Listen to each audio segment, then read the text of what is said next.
Joined now by Congressman Buddy Carter of Georgia, member of the House Budget Committee and Energy and Commerce Committee. Congressman, always good to see you. Look, what are your thoughts on this? Obviously, the American people know when they've been had. They are printing money like drunken sailors. They've actually given drunken sailors a bad name. How do we actually get out of this insanity, put the dollars back in the pockets of the American people, and get to work on making this nation great again?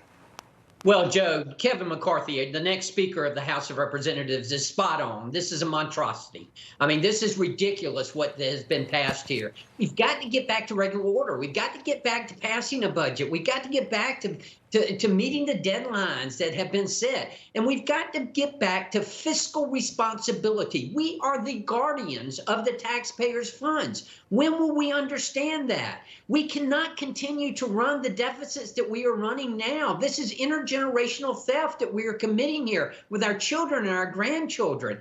Yeah, you know, next year, the interest on our debt will be the third highest line item in our budget, surpassing what we're spending on defense. The number one responsibility of the federal government is to protect our homeland. We're going to spend more money on the interest on our debt than we are on defense, on protecting our homeland. It is simply ridiculous. And Kevin McCarthy is right. And I have to tell you, with all due respect to my friends at the state level, and I love them, they do a great job, they balance their budget. But let me ask you something. I watch these states say, they pound their chests and they say, oh, I balanced my budget, I suspended the gas tax, oh, I've got $2 billion in surplus. Oh, yeah? Where'd you get that money from? You got it from the federal government.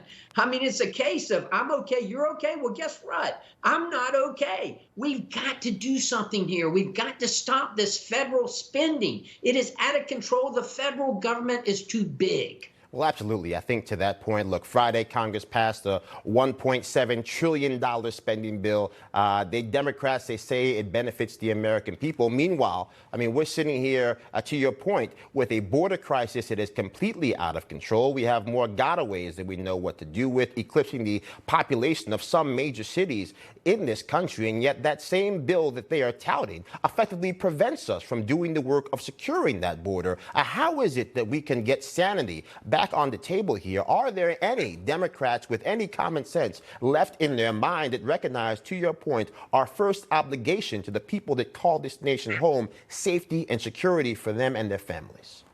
You know, we've got money, or I shouldn't say we, they have money in this omnibus bill to protect the border of Egypt, to protect the border of other countries, but not to protect our border. Makes no sense whatsoever. This administration continues to set records. Unfortunately, they're not good records. The record for the highest inflation since 1980, the record for the most illegal crossings on our border, all sorts of bad records that we're seeing here. The record for the amount of debt that this country has. Those are not the kind of records that you want to set, but they're continuing to set them. Joe, I can't go without mentioning this. You said earlier that the federal government spends like drunken sailors. I made the mistake of saying that at one of my town hall meetings, and I was corrected by a veteran, by a sailor, who told me, he said, wait just 1 minute now. When I was a drunken sailor and I ran out of money, I quit drinking. When y'all run out of money, you print more. Well, look, to that point, you know, buried in the fine print, there's money there to name a building after Nancy Pelosi. My thought process is,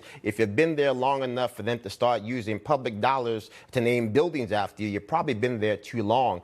To that point, you have President Biden now getting ready to announce most likely a 2024 bid sometime in the new year. How do we prepare to make sure that we have a concise message that gets the point across, that we have record levels of withdrawals, hardship withdrawals from 401ks, we have record credit card debt, we have families that quite literally cannot afford to keep the house they made a home? How do we boil that message down to ensure that we win what will be one of the most consequential presidential elections we've had in quite some time?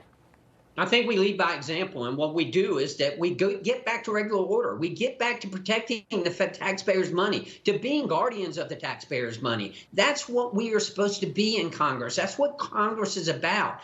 And if we don't do that, if we don't follow through on our commitment to America, that is to protect our homeland, to make American economy strong, to make sure that we're protecting our country, to make sure that we have a future based on freedom, to make sure that we have a government that's accountable, accountable, that we're doing oversight. We can do all of those things. We're right on message. We are right on policy. We only have to communicate it and articulate it well. And the people will understand that the Republican philosophy, the Republican policies are the right policies that will carry us into the future, and a bright future it will be. Look, I just have to ask again, not to put you on the hot seat, but here we are in the aftermath of Christmas, where again, people went to the polls, voted for Republicans to put America first, to balance the budget. How do we actually get that done when we seem to have so many Republicans willing to play this go along to get along game in the hopes that people who effectively call us everything but a child of God will somehow come to the table as fair arbiters in the name of doing what's right for the people? Look, we have got to come together as Republicans. We've got to elect Kevin McCarthy as our next Speaker of the House, and he will be the next Speaker of the House, and he's going to be a great speaker, let me tell you. But we've got to come together in the Republican Party. We can no longer be divisive. We've got to make sure we're on the same page, and that fiscally we return fiscal sanity to Washington, D.C. We wouldn't run our budgets like this at home. We don't run our budget. Many of us came from the state legislatures. We didn't run a state budget like this, and yet we get to Washington, and all of a sudden everybody goes crazy and spends money like a drunken sailor. Absolutely. It seems like a little history repeating.